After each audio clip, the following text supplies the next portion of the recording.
dia a todos, bom dia a todas. Sejam muito bem-vindos e bem-vindas a mais um ICL Mercado Investimentos. Hoje, segunda-feira, dia de conhecer as expectativas aí para os nossos indicadores macroeconômicos, para o termômetro da nossa bolsa também. Além disso, a gente vai repercutir aqui o payroll da sexta-feira, né, que a gente teve aí a divulgação dos dados de emprego lá nos Estados Unidos, mexeu muito com o mercado na sexta e hoje, então a gente vai passar sobre esse assunto, mas não vamos deixar aí de falar de assuntos importantes também aqui do nosso Brasil. Vamos falar da Enel, né, e desse apagão que a gente teve em São Paulo. Tem também dados de balança de pagamentos, balança comercial, um monte de assuntos ainda para a gente tratar com vocês. Mas antes de tudo, André, bom dia, como você está? Bom dia, Débora, bom dia a todos os nossos espectadores. Hoje um dia que tem bastante notícia represada, inclusive, né, porque teve um feriado prolongado, não muito agradável para a maior parte dos paulistanos, que teve esse apagão aí, que tem gente que ainda não teve a luz restabelecida nas suas residências. Então vamos falar um pouco da privatização e seus efeitos, vamos falar das balanças de pagamento comercial que saíram também. Os dados saíram hoje e na última semana também, então vamos repercutir um pouco. Vamos ver como o mercado passou esse fim de semana, né? Parece que o mercado está bem tranquilo, não teve falta de luz na casa dele, que quase não se movimentou. Mas como sempre, né, Débora? A gente vai lá e começa falando aí dos dados do nosso mercado, né? Dos mercados mundiais, Ásia e tudo mais, né? Então, o que você tem para dar de expectativa para a gente aí em relação a isso, Débora? Bom, não tem como começar aí falando do dia de hoje sem falar de sexta-feira, porque sexta-feira foram divulgados os dados de mercado de trabalho dos Estados Unidos, né, o conhecido como payroll, e a gente vai tratar aí esses assuntos com vocês, porque eles mexeram muito na sexta-feira. Sexta-feira era um dia de liquidez mais reduzida aqui no Brasil. A gente vinha de um feriado, né? Então na quinta-feira o mercado esteve fechado. Na sexta-feira é um dia de pouca liquidez, porque muitas das posições já são tomadas na própria quarta, como até a gente explicou aqui. Mas dentro dessa agenda esvaziada, porque por aqui não saíram indicadores, quem tomou aí uma grande proporção, inclusive aí na nossa bolsa, foi o payroll. Então a gente vai falar dele aí com vocês hoje, vamos falar inclusive do movimento que ele trouxe para a Ásia hoje de manhã. Então um dia aí, vamos começar o dia falando da sexta-feira. Então, vamos retomar um pouquinho os dados de emprego lá dos Estados Unidos. E eles indicaram, né, um desaquecimento, não diria desaquecimento, mas aí um arrefecimento do mercado de trabalho. Os dados ficaram abaixo do projetado em todas as métricas apontadas pelo payroll. Então, a gente vai trazer esses dados para vocês e explicar como é que eles bateram no mercado e por que a gente teve altas tão expressivas na sexta-feira e, inclusive, fechando a semana num terreno tão positivo. Então, quando a gente olha aqui os dados de desemprego, esses dados são de outubro lá nos Estados Unidos, a gente vê que o desemprego ficou em 3,90, então ele teve ali uma alta em relação a setembro e ficou acima do esperado. O mercado projetava para a taxa de desemprego nos Estados Unidos 3,8%. A gente teve aí 3,9%, então um desemprego maior do que o esperado nos Estados Unidos. Já pensando em criações de novos empregos, e aqui tem esse nome mesmo, tá? É relatório de emprego não agrícola, porque ele pega ali os empregos urbanos, que são a maioria mesmo ali dos dados dos Estados Unidos, né, das vagas criadas. Então, quando a gente olha esse número é em 1.000, tá? Então, no mês de outubro, né, mês passado, a gente teve 150 mil postos em trabalho criados ali no setor urbano dos Estados Unidos. A expectativa era 180 mil, mas vale lembrar que a gente veio de setembro de uma criação de 336 mil postos de emprego, ficando inclusive no dobro do esperado no mês passado. Então, dessa vez, o mercado manteve ali sua projeção, né? O mês passado era de 170 mil novos postos, a gente teve 336. Essa projeção foi praticamente mantida, a gente tinha até um aumento por conta do mês passado ali, né? Se ia ter uma tendência ali mantida de aumento de criação, então a gente teve ali 180 na projeção e 150 mil nos dados reais. Então, outro dado que veio abaixo do esperado, mostrando que o mercado de trabalho está menos aquecido do que o projetado.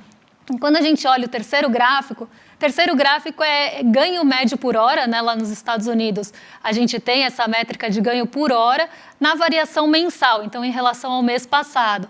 e ela também ficou abaixo do esperado.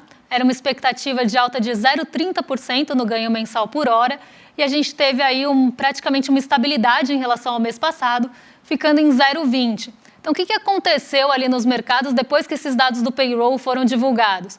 A gente já tinha tido uma quarta-feira que mostrou ali que os Estados Unidos mantiveram as suas taxas de juros inalteradas, né? Não teve ali uma alta em relação ali à taxa de juros praticada, e aí o mercado passou a esperar, depois da divulgação do payroll, que a gente tivesse continuidade nessa manutenção, então que não vai ter nova alta de juros nos Estados Unidos na última reunião do ano, que acontece em dezembro.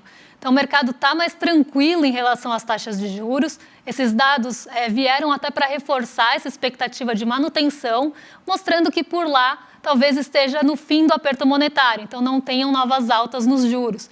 Isso mexeu muito com os mercados, como eu falei, aqui no Brasil era um dia de agenda esvaziada, então a gente teve uma alta de 2,7% na nossa bolsa na sexta, porque esses dados impactaram muito, teve um grande aumento do apetite pelo risco, a gente sabe o quanto isso influencia mercados emergentes, então a gente teve uma alta aqui da nossa bolsa puxada por esses dados aí do payroll abaixo do esperado, o que é até uma coisa difícil de se falar, porque aumentou o desemprego, a gente teve uma renda ali, um aumento de renda menor do que o esperado e criação de vagas também menores do que o esperado. Então aqui a gente vê, né, que é um assunto difícil até de falar, porque eles estão comemorando dados piores do que o esperado do desemprego. Mas isso fez com que as taxas de juros arrefecessem e a gente teve um dia muito positivo lá nos Estados Unidos também na sexta. Então um dia aí bem positivo, levando as bolsas para as melhores semanas. Então, Nova York teve sua melhor semana de 2023, os 3 índices tiveram ganhos acima de 5% no acumulado, e o nosso Ibovespa ali ficou também acima dos 4% no acumulado da semana, melhor patamar desde de abril de 2023.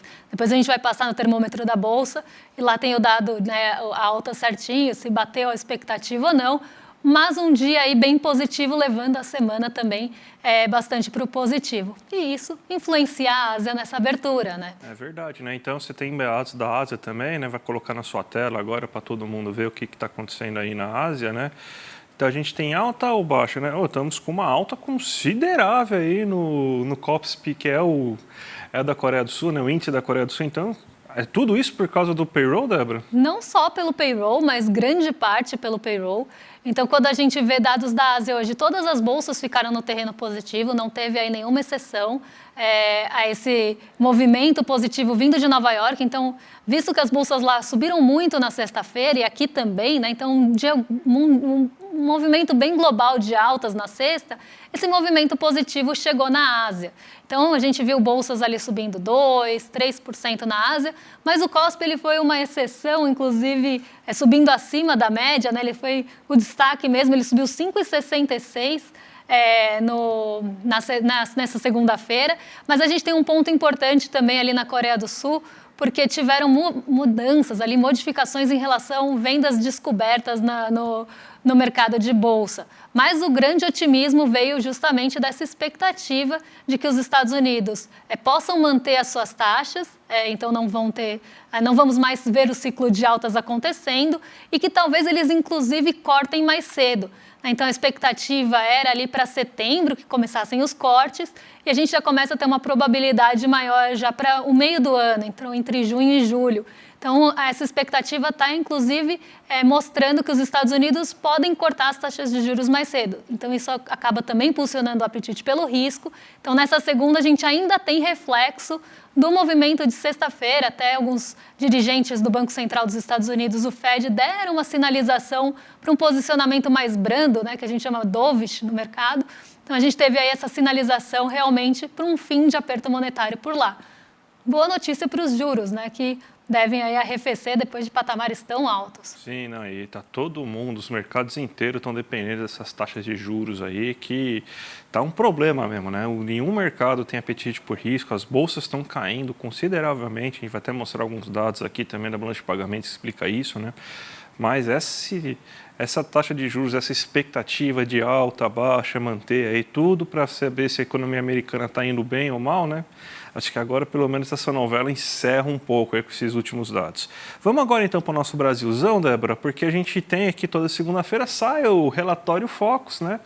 E você tem que de novo, teve uma instabilidade tremenda, né? Então, o mercado financeiro aí, ou ele ficou sem luz e não viu nada, então é por isso que não teve nenhuma mudança, ou ele realmente foi para a praia e teve um bom fim de semana, porque não teve nenhuma mudança. Uma mudança muito marginal de 0,01%, pontos percentuais, 0,01 ponto percentual em relação à expectativa da inflação do ano que vem. Temos até aqui um gráfico aqui para mostrar para vocês, né?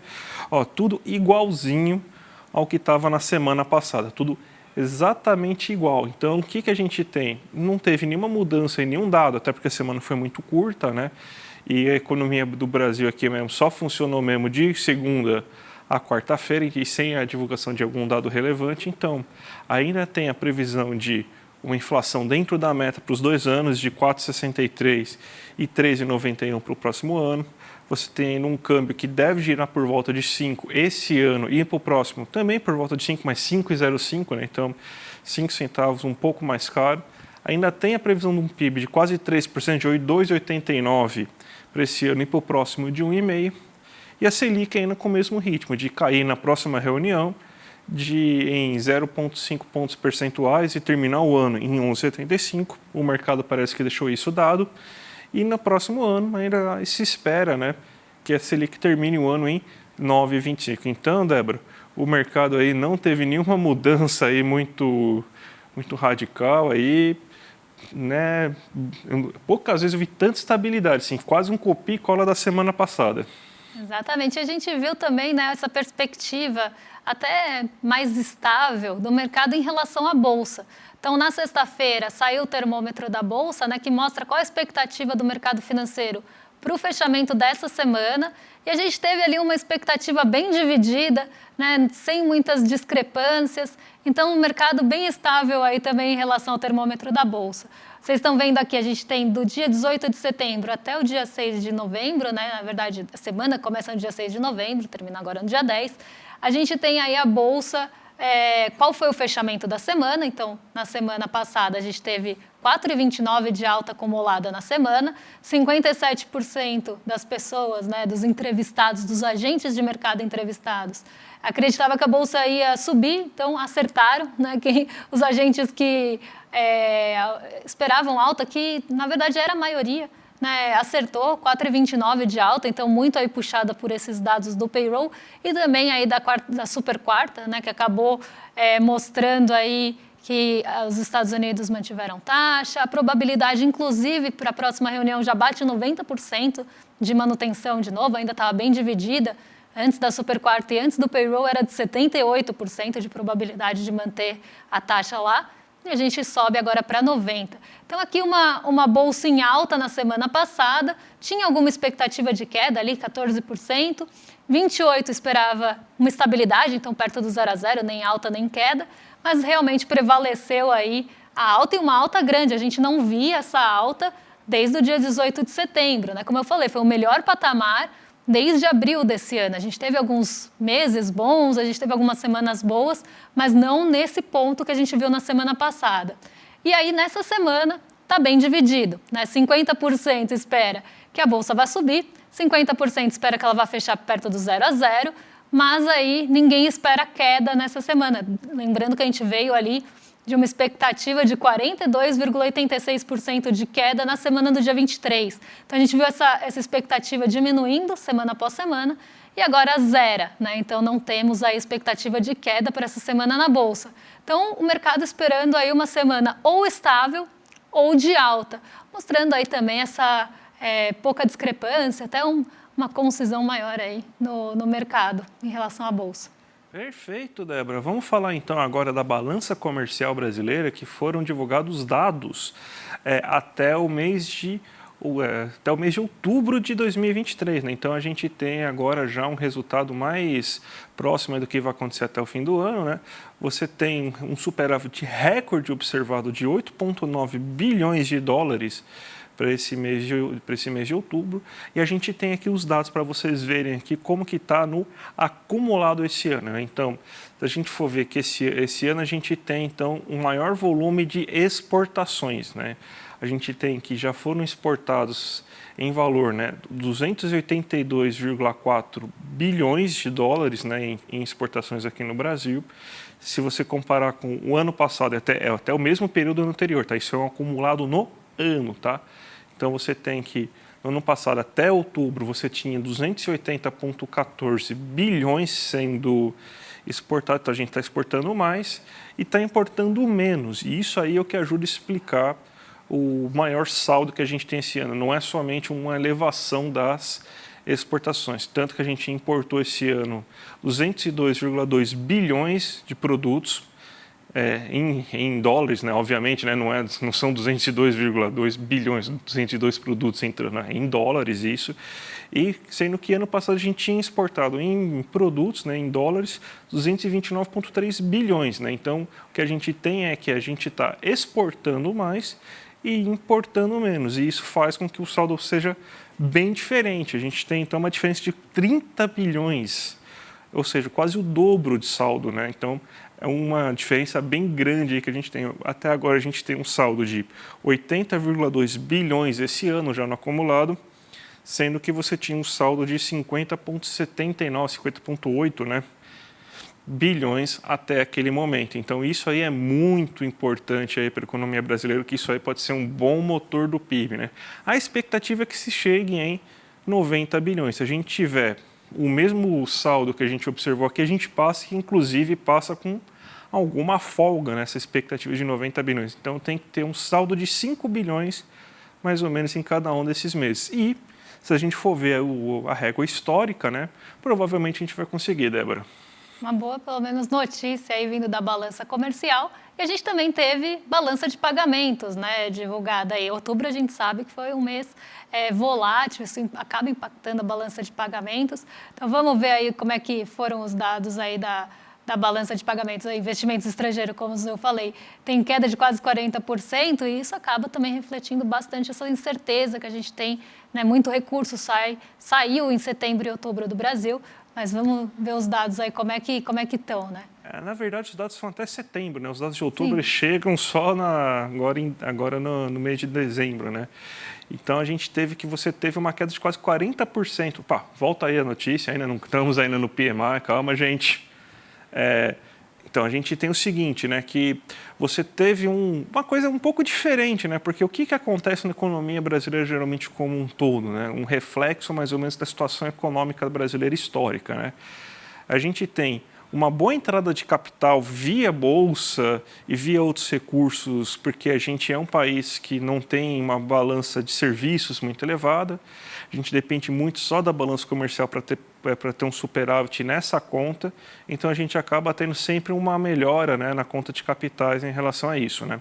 Então, o que aconteceu esse mês e o que está acontecendo nos últimos meses é que a nossa balança comercial está tão forte que a gente está conseguindo ter, então, uma conta de transações correntes mais elevada do que a gente teria. Então, a gente está reduzindo o nosso déficit em transações correntes, que é uma coisa histórica, só que, ao mesmo tempo, a gente está reduzindo o superávit na conta de capitais, e muito porque está saindo, né, muito investimento externo, principalmente por causa dessa loucura dos juros. Pelo menos a gente tem, então, a balança comercial para contrapor uma coisa com outra, senão a gente teria problemas cambiais, a gente teria problemas nas reservas internacionais, estaríamos perdendo reservas internacionais nesse momento, mas a conta de capital, a conta da balança comercial está fazendo com que a gente evite problemas como esse. Mas a gente vê, né? A gente viu setembro, né? Setembro que começou aquela novela toda do juros, que os Estados Unidos vai crescer muito, então vai ter que aumentar juros.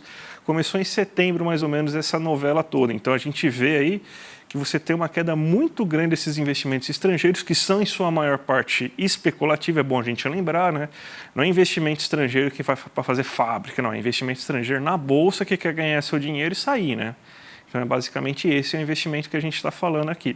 Mas é esse, mais ou menos, o reflexo do que aconteceu na nossa balança de pagamentos, Débora. Eu falei aqui de outubro, né? Já dando quase um spoiler aqui, porque isso deve acontecer em outubro também.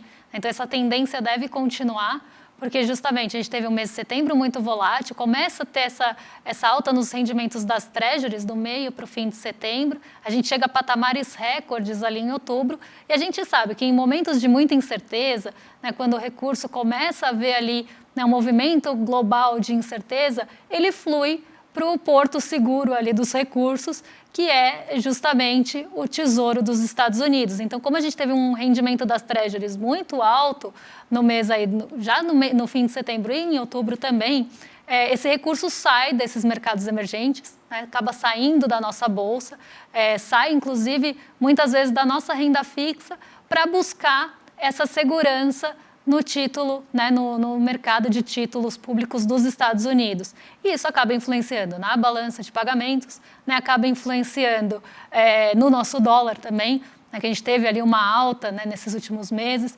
Então, aqui a gente tem esse movimento, né, de saída de recursos, como o André muito bem falou, meramente especulativos. Eles vão para onde o ganho é maior, né, se eles tiverem uma expectativa que mercados emergentes vão ter ganhos maiores, eles voltam, né, então é um recurso que não tem compromisso com capacidade produtiva, é um recurso que não tem compromisso ali com o país, ninguém está ali alocado em uma posição ou outra porque acredita que aquele investimento, né, vai trazer ali algum ganho que não seja o lucro, né, então não é para fomentar nenhum mercado, como eu sempre falo, é justamente para ganhar no curto prazo e sair antes aí de uma queda e se proteger em outros mercados. Depois volta, né? Então esse fluxo, né, de recursos que saiu do Brasil e acabou, inclusive está muito instável, né, está muito volátil. Esse ano a nossa bolsa ela está aí com muita dificuldade de se manter no terreno positivo. Então a gente vê realmente esse fluxo de recursos saindo sem nenhum compromisso. Então isso acaba refletindo nesse dado. Então outubro não deve ser muito diferente. Mas vamos falar agora da Enel, né, e do apagão que a gente teve aqui em São Paulo, né, desde aí o feriado, na verdade, desde a sexta-feira, a gente teve ali aquelas chuvas, né, aqueles ventos muito fortes, isso acabou derrubando muitas árvores, acabou também atrapalhando muito aí a rede elétrica de São Paulo. E a gente tem um descaso, como diz a própria notícia aqui, da Enel com os seus consumidores, aí, com os moradores de São Paulo, que muitos ainda estão sem luz, né? Algumas ligações, aí, alguma energia foi retomada até ontem, mas muitos brasileiros, muitos paulistanos, na verdade, ainda sem luz, né? E a gente vê, né, esse descaso mesmo, né? A Enel não está dando conta de responder ali as reclamações, não está dando conta, inclusive, de retomar a energia aí em alguns pontos de São Paulo, e a gente sempre entra naquele discurso, né? Mas se privatizar, por exemplo, que a gente tem a discussão agora da Sabesp, a prestação de serviços vai melhorar. E a gente vê aqui um exemplo claro, né, da Enel, que não é bem assim, né? Então, foi uma empresa privatizada, ela está aí na mão da privatização, né? Está na mão do setor privado, e a gente vê que não tem nenhum compromisso com os paulistanos aí que pagam suas contas de luz, né? Não tem nenhum compromisso em dar muita satisfação, então a gente tem ali aquelas notinhas que são praticamente também um copia e cola, e a gente vê essa situação, né, de um serviço mais caro e também uma prestação mais precária, o que não choca ninguém, porque a gente sabe que o mercado privado sempre quer buscar lucro, né? Essa é a lógica, buscar a maximização do lucro com corte de custos. E eles fizeram isso, né? O que eles fizeram nos últimos anos? Né? Aumentou consideravelmente o lucro da empresa. E todo mundo sabe que aqui em São Paulo, pelo menos quem mora aqui em São Paulo, sabe como é uma beleza o serviço da Enel, né? Que se garoar você já tem probabilidade de acabar a luz, né? Porque é sempre um grande problema isso. E além de tudo, pelo que consta, né? Desde 2019, quase 4 mil funcionários foram demitidos e funcionários que justamente faziam essas manutenções preventivas aí da rede elétrica. E é uma coisa assim absurda, né? Porque se a gente for pensar, por que se diz tanto que a iniciativa privada é melhor do que o serviço público, né? Se a gente for pegar bem na teoria do pessoal que é liberal mesmo. Não vamos nem entrar aqui em teoria heterodoxa, em teoria de economista progressista, não, vamos entrar na teoria liberal mesmo. O que é? A iniciativa privada ela é melhor do que o serviço público justamente porque você tem concorrência. Existe concorrência. É possível você ter concorrência em distribuição energética? Não, não é possível. É o que a gente chama de monopólio natural. Não tem como você ter duas empresas oferecendo energia elétrica ao mesmo tempo. Imagina, a gente já tem aquela quantidade de cabo em São Paulo. Imagina dobrar aquilo, né? Então, não seria, seria impossível você ter duas empresas de energia elétrica fornecendo energia elétrica para as pessoas aqui em São Paulo. Então, é justamente isso que acontece. Você não privatiza monopólios naturais, porque eles são caros, custos de manutenção são muito elevados, então, e a empresa vai querer sempre aumentar o seu lucro, então você tem que ter uma fiscalização muito boa para você conseguir uma privatização, e não é o que está acontecendo aqui, né? A ANEEL pode fazer tudo à vontade, tirar o saque do ar e não acontecer nada com ela. Então, não é possível, quando você tem um monopólio natural, você privatizar esse setor. Então, a água, que também é um monopólio natural, não tem como você ter 4 canos de esgoto para atender sua casa, que só vai ter um cano de esgoto e vai ser aquela única empresa. Imagine isso. A gente está o quê? 4 dias sem luz aqui em São Paulo. Imagina você ficar 4 dias sem água na sua casa, o que você vai fazer? Que beleza que vai ser. Então, esse é só um filminho, só um aquece aí para o que pode acontecer aí se você realizar essa privatização da Sabesp. Sendo que no mundo inteiro, esses serviços públicos eles estão sendo revertidos, estão sendo reestatizados. Nos países comunistas, por exemplo, como Alemanha, Inglaterra também, outro país muito comunista, né?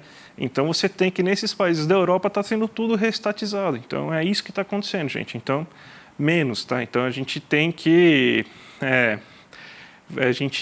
lembrar o que está acontecendo, o que é a iniciativa privada, que ela só quer saber de lucro. E é isso que acontece quando você tem, então, uma situação de emergência. Ela está despreparada. Então, é isso que acontece, Débora. Exatamente, porque corta custo de manutenção preventiva, né? E demite, inclusive, funcionários. Então, tem um quadro menor trabalhando naquele sistema, com um corte de custos ali para aumentar lucro, e aí o compromisso realmente com o consumidor, ainda pensando nesse monopólio, fica realmente de lado. E a gente não tem esse exemplo só na Enel. Se a gente pegar aqui em São Paulo, a gente tem o mesmo no sistema de transporte, na parte que é privatizada, que aqui em São Paulo, para quem não sabe, é até carinhosamente apelidada de via morosidade, né? Não é à toa, porque vive dando problema. Mesma coisa, mesmo quadro, lá no Rio de Janeiro, que a gente tem ali também a água, né, sendo privatizada, contas altíssimas, as pessoas com dificuldade de pagar a conta de água e o serviço não melhorou, né, pelo contrário. Então, a gente vê todos esses exemplos acontecendo no momento que a gente está discutindo a privatização da Sabesp aqui em São Paulo, né, que é um absurdo e que vai caminhar na mesma toada. Então, não vai chocar ninguém, caso seja privatizado, que a gente começa a ter esse problema na nossa água também, com contas altíssimas, né? E a água, a gente está falando de um bem aí, de um recurso indispensável, né? A energia também, mas a água mais ainda. Então, um recurso natural, enfim, né? Que acho que é um bom momento, inclusive, para acontecer isso, para as pessoas refletirem no que elas estão, às vezes, apoiando, né? Então, acho que esse exemplo e tantos outros que aconteceram nesse período aí, nesses últimos tempos, eu acho que vem justamente para reforçar que não tem que privatizar esse tipo de serviço. Sim, sim. Débora, 2 minutinhos para a gente fazer, então, os fechamentos, as aberturas de mercado, então. Vamos para a sua tela aí para a gente colocar, então, para ver o que está acontecendo no mundo? Olha, a gente tem aí, né, uma abertura positiva no Ibovespa, né? Aqui a gente tem a Nasdaq e o EWZ ainda não atualizaram, mas devem caminhar no terreno positivo também hoje, junto com o S&P 500, né, que está aí quase tão positivo quanto a nossa bolsa. E esse reflexo, como eu falei, ele vem justamente de sexta-feira. Então, não tem nenhuma divulgação hoje, aí não uma divulgação tão forte. A gente tem algumas divulgações de resultados corporativos que vão acontecer depois do fechamento do mercado. Então, a gente tem aí alguns resultados importantes que saem depois do fechamento, como o Itaú Unibanco, Engie. A gente tem alguns realmente dados importantes, mas quem está puxando o Ibovespa para o terreno positivo e o S&P 500 também é justamente esse fechamento positivo de sexta-feira e essa expectativa de que os juros vão ser mantidos na próxima reunião nos Estados Unidos e devem cair mais cedo no ano que vem. Quando a gente olha o reflexo disso no dólar, ele também aparece, né? Então o dólar que esteve até um pouquinho no terreno positivo hoje, porque caiu bastante na sexta, já foi para o terreno negativo, então está perto da estabilidade, mas cai, né? Uma leve queda de 0,010, acompanhando o DXY, que mede o dólar frente a seus pares, que também cai aí perto da estabilidade em 0,06. Então a gente tem esse movimento negativo, né, vamos pensar assim do dólar, mas negativo diria o real se fortalecendo frente ao dólar e os pares também se fortalecendo frente ao dólar. Então aqui o dólar em patamar de R$ 4,90. E um ponto que eu acho que vale a pena falar é o petróleo Brent, que sobe 1,10% hoje, porque a gente teve um anúncio ali da Arábia Saudita e da Rússia que eles devem continuar ali com uma produção mais enxuta de barris de petróleo até o fim do ano. Então, mesmo que tenha algum aumento de demanda, que já foi inclusive apontado, eles não vão aumentar a produção, inclusive podem cortar e restringir um pouco essa oferta até o final desse ano de 2023. Então, isso acabou impactando um pouco aí o valor do petróleo Brent, que agora é operado aí em $86 por barril, alta de 1,12, o que também pode impactar aqui os nossos mercados, justamente por conta do peso das commodities no Ibovespa. Essa alta do petróleo pode puxar aí um pouco ações como a Petrobras e outras ligadas a petróleo para cima.